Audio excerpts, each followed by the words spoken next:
mes eisime basi per akmenis, ražienas, toli, toli, beribės pakraščiais dangaus. O grįšime namo, tylėsime, žiūrėsime į sieną, regėdami ant jos šešėlį mirusio žmogaus.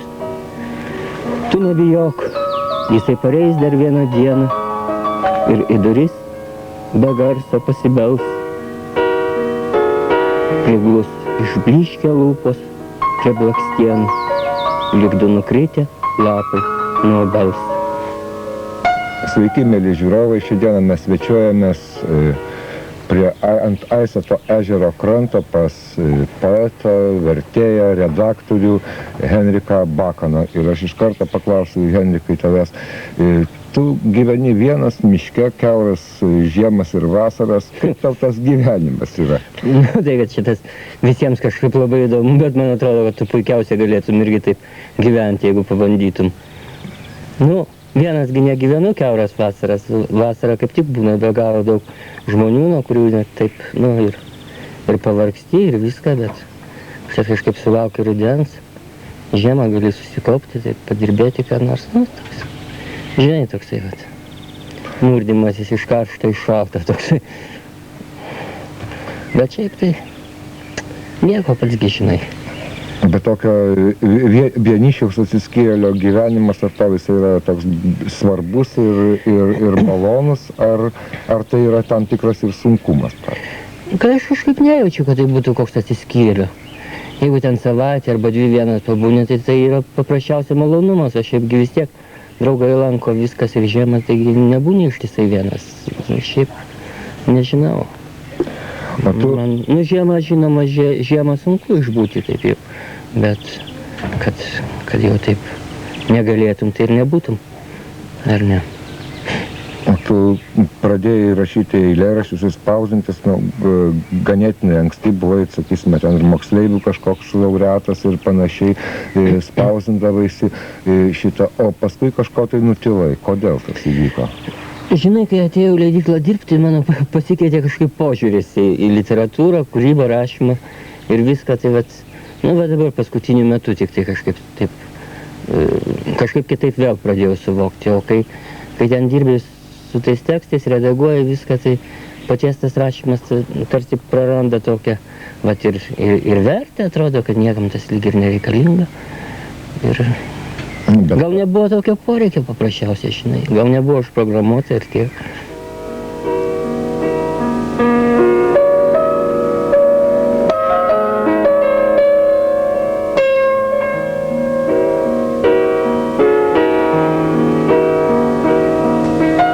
Ar nebaisu, kad galima staiga per vieną žingsnį pamesti žmogų svetimą miške, lyg tuščią užrašų knygelę? Ją skalbė lietus ir ilgai dar sklaido vėjo pirštų. Ištraukti žmogų iš miglos, paduoti ranką, koks pilnas ežeras, nuvargusių žuvų, blausioj mėnulio šviesoje. Nugarą merkia ir merkia lietus, nuo ryto dangus užsimerkęs, tik girdis kaip medžio viršūnė, suglaudė sparnus. Paukštis be garso verkia. Ištirpsta kelias po kojomis ir nebėra žmogaus. Tik aklas miškas, tik krintantis į atviras akis rudens dangus. Ankančio ežero samanos sugeria balsą. Negalėjau pašaukti žmogaus, vien šešėlis išnyksta rūke. Krūvinos spalgia nuo ašaros, priedai delnus, ateina žiema.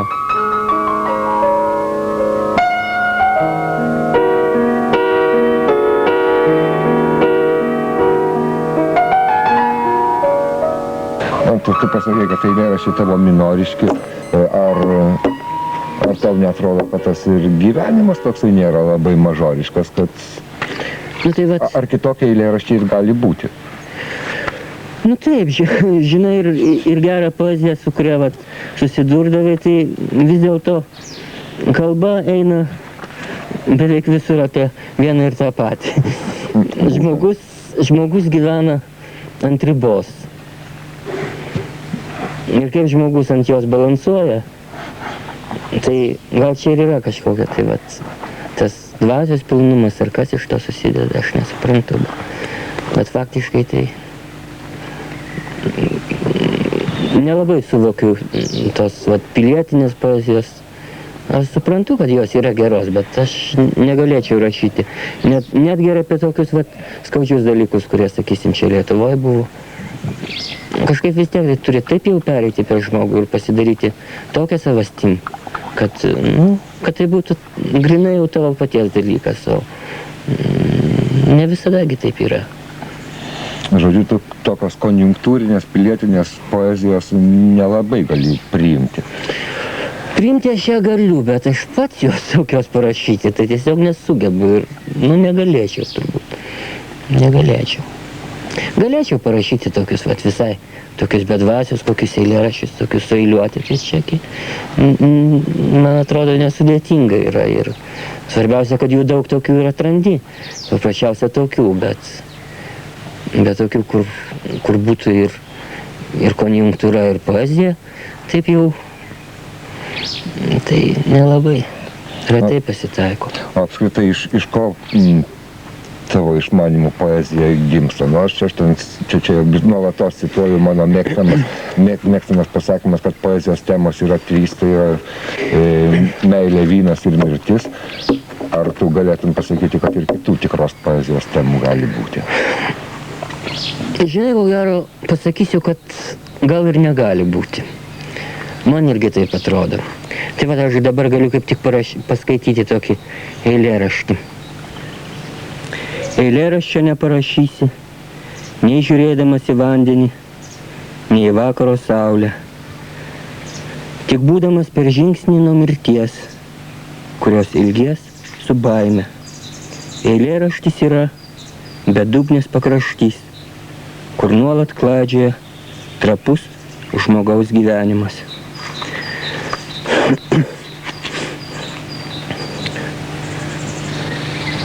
Ledinių pievų žydėjime, baltoj pavasario šalnų paklodėje, anksti sutemstančioj rudens dienoj, po sunkiai baudžiančią žmogaus ranka, alsuoja skaudžiai šuns nesuprastas gyvenimas. Tu daugybę metų dirbi leidykloje, redaguoji knygas ir, pavyzdžiui, tau atrodo, kad šitos knygos, kurias tu redaguoji, anksčiau tu dirbai vaikų redakcijoje, dabar dirbi verstinėje redakcijoje ir tau atrodo, kad tos knygos yra vertingos. O, pavyzdžiui, sakysim, tai, ką tu pats rašai, tai lyg tai ir tam tikrų metų lyg tai tau atrodė, kad tai neturi prasmės. Žinai, aš pasakysiu, kad net ir tas knygas, kurias redaguoji, jos net ir pačios geriausios niekada neatrodo vertingos, kol prie jų dirbi. Kada pasiemi po kokių metų pasižiūri, tai tada atrodo, kad ir gera, ir graži knyga, ir kitiems patinka. O kai pats prie jos ten būni, tai atrodo, kažko tai dar ne tai, ko norėtum, žinai. Bet lygiai taip pat ir su vertimais paimi ką nors versti, tai atrodo, kad tie tekstai tokie nelabai, o paskui po kurio laiko tik tai pamatai, kad ten gal ir visai neblogi tie tekstai yra. Tu nemažai metų redagavai vaikų poeziją ir vaikų literatūrą. Ar šitą visą tas darbas tau kokį nors poveikį paliko? Ar... Ne, manau, kad nepaliko. Kažkaip jokio. Nes ten, kažkaip kitaip vis tiek žiūri. Iš to, kad aš ten per tiek metų esu redagavęs, tai man gal, vienintelė įspūdinga buvo tikrai knygelė, tai užkačio vaikams. Tai tikrai, kur jauti, taip džiaugsmo, visa kita kažkaip vis tiek yra taip. O apskritai, sakysime, toksai darbas, tu daug metų dirbi, tiesa, aš irgi ten pradirbau daug metų, tas darbas kaip redagavimas, kokią jisai prasmę turi ir iš viso? Žinai, bet aš būtent niekad nesistengiau redaguoti. Aš visą laiką buvo sakoma, kad tu ten turi būti redaktorius, tu turi ten patarti, turi padėti, bet aš niekada nemaniau, kad tą turi redaktorius daryti. Nu, o ten stiliaus kokius dalykus, ar kirčio kokius jai pastebi. Nu ir pagaliau kitam autoriui gal taip ir visai gerai, kad taip pašalinė akis, ką nors pastebi, tai bet ten kokią nuomonę piršti, ar kad ten reikia taip, ar pakeisti, ar eilutes kokias perstatyti, ar perrašyti, ar... Nu, žinoma, pastebi ten koks nors silpnas eilėraštis gal yra, tai irgi kartais gali patarti, kad gal to nereikėtų, bet šiaip. O kada prozą redaguoji, tai nežinau, aš tai žiūriu grinai kaip į stilistą, tik tai darbą, nes... O dar tada toks, gal toks su konjunktūra susijęs klausimas, pavyzdžiui, ar tu, aišku, redaguojant vaikų literatūrą, arba ten ypač verstinę literatūrą, galbūt cenzoriaus darbo mažai, bet ar tu nejautai, pavyzdžiui, sakysime, kad dirbai šiek tiek ir cenzoriaus darbą? Nu, šiaip ar taip mes buvom verčiami tą daryti. Aš pats savo iniciatyvą niekada to nedariau. Bet vis vien, priversdavo, kad ten negalima ten to arba to ir, vis tiek turėdavai ten pasakyti, kad, nepraleidžia šitą, vat. Ir tiek. O tokio, kad kažkaip savo iniciatyvą pasakyti, kad čia ar neidėjiška, ar dar kas nors, ar dar, tai man kažkaip, aš net nesuvokdavau tų dalykų, tiesą pasakius. Geltona šviesa bent vienas į gyvenime aplanko kiekvieną žmogų stovintį prie slenksčio ir nedrįstantį atverti į pasaulį durų. Geltona šviesa tai nužydėjusių kačiukų akys, kurio mus stebi ne dievas, o dievybė. Geltona šviesa gyvenant kiekvieno lapo, dulkiai kiekvienoj, kurią daugybę kartų esi sumindęs net nejausdamas, kaip ji išgydo tavo širdį. Juodas. Mums įprasta išeiti pasivaikščiot palei ežerą, per mišką, kirtavertę, pro raistą. Bet šiąnakt viešnia pabeldė į duris ir pakvietė, eime. Aš į rankas jau pažiūrėjau ir supratau, kad šitokiais juodais delnais visai išeiti iš namų negalima. Baltas. Balta naktis ir baltas patalas, juoda tyla įkritusi į baltus plaukus. Užmerkia akis ir užlieja tamsa šio pasaulio, kuris toks šviesus. Kas tave, čia toks kvailas klausimas, tebūnė bus šitą, kas tave įkvepia šitam rašymui ir kas tave patraukia, sakysime, tam, kad parašytum, nors pats sakai, kad nelabai vertini, sakysim, šitą, bet vis tiek. Žinai, Antanai, aš daug metų nerašiau. Tiesa, kol dar mokiausi, tai rašydavau kaip tikras rašytojas. Pasimdavau popierių, atsisėsdavau prie stalo, ypač naktį užsidegi lempą ir jau tu rašai eilėraščius. Jautiesi rašytojas. Dabar aš toks visiškai nesijaučiu. Aš galiu rašyti mėšlą drabstydamas į dirvą, supranti, ten, arba ten kokias bulves kaupdamas, arba po mišką vaikščiodamas. Ir aš tų eilėraščių net neužrašau.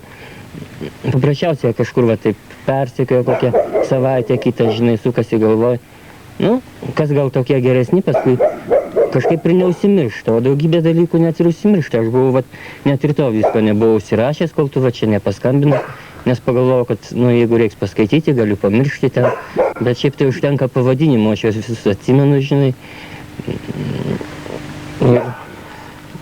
Tai toks, nemanau, kad čia dabar tai yra koks nors rašymas, bet ne čia koks įkvėpimas, bet įstringa kokia frazė ten, ar mintis, ar kas, taip, tarsi vystosi, plėtojasi, taip.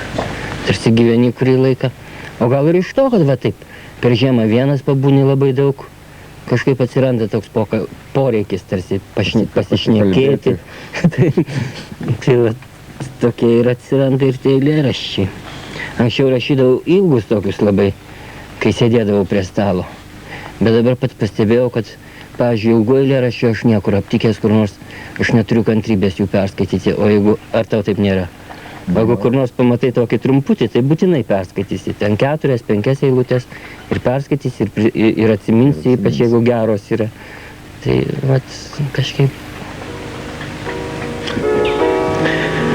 Raudonas klevas klojasi sau guolį, auksiniam įkapėmis taiso, žemės syvų nebesiekiančia šaknis. Ir tau, žmogau, jau metas susitaikyt, kad greitai teks užmerkt nuo ankstyvų gruodų pavargusias akis. Kodėl taip sunkiai patekėjęs mėnuo pro lango murzinus stiklus, šiąnakt lediniam lūpom žmogų slapčiomis pabučiavai. Tu nieko neturi, tik vėją, beldžiantį rytais į langą, tik sausmedžio geltoną kekę, baltoj sniegų atokaitoj. Ar esi matęs, kaip dega sniegas, kaip griūva krantas į aklą ežero gelmę? Jau numetė erškėtis vainikus ir murzinuos kliautuos dangaus nebesimato, tik vėjas žarsto purvinus eilėraščių lapus, taip miršta metai. Kitų pasaulių šviesoje gal vien akių švytėjimas neblunka. Štai imkit, pabandykite kada ilgiau neįprasta kasdienime gyvenime pažvelgti žmogui į akis ir siela daros prieraiši, lyg alkanas šuo. Tu esi dar ir vertėjas, sakysim, tau vertimas, ar tik tai toksai jau kaip čia sviestui užsidirbti, ar kažkokią ir kitą jisai turi prasmę? Žinai, kaip aš tau pasakysiu, tas vertimas. Kažkaip tai pasidarėjo toks tarsi rūmų vertėjas. Tos visokios įintarpus ten, nes patogu, verstinėje redakcijoje dirbi, visada tada pagaus, niekur neįsisuksi, padavė, turi padaryti. Nu, o šiaip pasiėmė kitus dalykus, nu, sakysim, ten, kai ką, tai taip ir malonu versti, verti ir savo malonumai tiesiog ir neprašytas, bet šiaip tai daugiausia ką paprašo, ką reikia. Pats nelabai renkiesi ten ką versti. Va, galėsiu iš vertimų. Jo, tai vieną aš paskaityti. dar norėčiau, kad paskaitytum ką nors ir iš savo vertimų. Tu esi vertęs ne tik egiptiečius, bet ir švedus. Tai gal kadangi egiptiečių čia neturi, tai paskaityk švedus. Tai paskaitysiu tokį vieną eilėraštį, kuris man taip, iš tų tarsi ir labiau patiko jis toks. Vadinasi Legenda.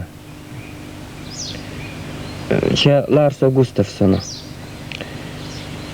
Žiema užgriuvo vienąsyk namus ir krito sniegas, spaudė šaltis, o dūmai stiebės nuo stogų į dangų, tarsi balti aukšti stulpai. Alsavimas mums pasidarė baltas, matomas, pamėlęs violetinis dangus prastutėma. Visi balsai pritilę, prislopinti, sniege boluoja pėdsakai dienos. Prašvitus rytui sniegas nelytėtas, pilkuojant palangę susigūžę žvirbliai. Mergaitė serganti prabunda, aplinkui rytmečio skaisti šviesa. Ji neryžtingai žvilgteli į langą, rusvi plaukučiai krinta ant kaktos. Sulysusią ranką nubraukia jos į šalį, o akise jos atsispindi paukščiai. Ji regi, kaip per gatvės breikšmą, 5 juodi kaminkrečiai ateina. Juodi kaminkrečiai su šluotom, bumbulu ir virvėm. Jie žengia tarsi laidotuvių eisenoje, iškilmingai, jų žingsniai tylūs, ir mergaitė regi, jie nepalieka pėdsakų sniege. 5 juodų kaminkrečių procesija. Pilni keistos prasmės jų sunku žingsniai. Jie svarbę žinią atneša. Gal išsigelbėjimo, gal nelaimės. O gal jie pranašai ir tuoj pradings. O gal jie broliai atsiųsti čia į pagalbą. Sesulė, mes jau čia, mūsų kelias buvo ilgas. Tačiau nebegirdėt nei brazdesio, nei šluotų. Atėjo ir sustojo prie jos vartų. Tu esi šiek tiek studijavęs Peterburguose, tuo metu Leningrade. Oi, tai čia tų studijų, ką ten prisiminti. Šita ir tam tikrą prasme ta rusų poezija tada yra ganėtinai, ne tai, kad paveikusi, bet tau įspūdžio daug yra padariusi. Bet tai ne iš tų studijų, kiek ten buvo tų studijų. Apskritai, kažkaip, kai įstojau į universitetą, tai vis vien, tai buvo pagrindinis šaltinis, iš ko mes maitinomės. Buvo Pasternakas, Blokas, Achmatova, Mandelštamas, Sologubas. Tai buvo tie poetai, kurie buvo prieinami ir kažką atliepdavo. Vis dėlto, taip, o kitkas tai čia ne dėl to. Ir man atrodo, kad daugelį mano kartos žmonių kažkaip buvo tie prieinami tokie dalykai ir svarbiausia, tokie tikri, stiprus ir man iki pačiol daug kas yra ir atminty išlikę ir aš mielai pasiemu paskaityti labai dažnai, nes mėgstu tokią poeziją. O šiaip jau, ar galėtum pasakyti, kad turėtum kažkokį tai poezijos savo mokytoją? Žinai, kad ko gero negalėčiau pasakyti taip. Kad negalėčiau. Nes vieno patinka vieni eilėraščiai, keletas, kito keletas, trečio keletas. Buvo. Ir dabar žinoma. Bodleras, Verlenas, Rilke, supranti, čia dalykai, kuriuos, man atrodo, visi kažkaip yra perėję ir stengiasi bent jau kiek galima labiau perprasti ir darė kažkokią vis dėlto įtaką. O iš lietuvių poezijos? Iš lietuvių poezijos man dar mokykloje labai didelį įspūdį darė Venclovos knygelę Tomo. Žinoma, tave mėgau irgi visada. O dabar neseniai per televiziją mačiau tokią laidą su Kajo, kur pagalvojau, kad labai geras poetas yra. Nors taip, paskutinės knygos ir neskaičiau, bet iš to pokalbio, iš to, ką skaitė, taip tikrai pagalvojau, kad yra geras poetas, tiesa. Mirtis yra plaštakės sparnas, nukritęs tyliai žmogui ant akių visam ilgam gyvenimui. Žmogus sutik tave skubėjo, skaidrus, blaivus, koks kartais esti, rudenio dangus, akimirka ištrūkęs iš lietaus ledinių gniaužtų. Ko gero viskas Dievo rankose, kad tas žmogus nespėjo. Apskritai, tu, nepaisant to, kad tavo eilėraščiai tokia daugiau, kaip čia pasakyti, daugiau mažiau liktai tokia impresijos yra ir bet vis dėlto tu tos formaliuosius poezijos dalykus, kaip rimą, ritmą, pavyzdžiui, kaip tu juos vertini? Ar tai yra svarbus dalykai, ar šitie formalūs dalykai tau turi kažkokios reikšmės? Žinoma turi, bet man atrodo, kad tai savaime kažkaip. Tai yra tokie susiję dalykai, kad vienas kitą jie vienas kitą jie padaro, ar ne? Ir tose impresijos jau galima ir taip, ir eiliuoti, ir neeiliuotus, ir vis vien poezijai ritmas yra svarbu. Aš tokios poezijos, kur visai tokia palaida, tokios impresijos be ritmo jokio, be nieko proziškos, tai aš tarsi nelabai nei rašau, nei labai vertinu, nes vis tiek tas ritmas tai toksai. O kas tau iš viso gražiausia eilėraštyje yra? Apibūdinti. Eilėraštį man yra gražiausia palyginimas ir metafora.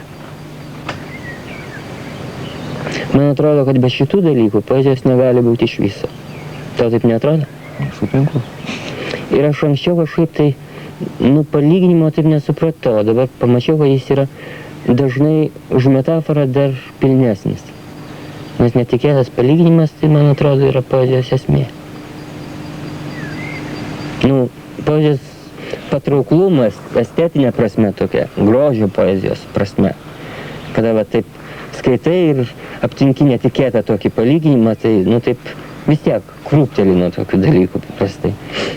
Bet ar poezija gali pasakyti kiek nors tiesos ir ar reikia poezijai to? Nežinau, kaip tu supranti, kas tai yra tiesa. Tiesa, man atrodo, kad poezija, tai tiesa yra, viskas tai yra tiesa. Bent jau tiesa yra tiek, kad tai, gal tai nėra absoliuti kokia tiesa, tokia prasme, bet kad tai yra žmogaus kažkoks kaip atspindys tiesa, žmogaus išgyvenimo tiesa, taigi kitaip tikriausiai ir nėra. Atėjo vienąsyk į mano kiemą, be galo seno veido, bet labai gražus žmogus. Ir man pasakė šitokius žodžius. Džiaugiesi, mielas, kad radai duris į dangų, bet tavyje pačiam ir žemė, ir dangus, ir rytas, ir naktis. Gal banalu, bet tavyje pačiam be paliovos pulsuoja būtis ir nebūtis. Lietau, paklauki maršką žmogui, sunėrusiam rankas ant atviros krūtinės.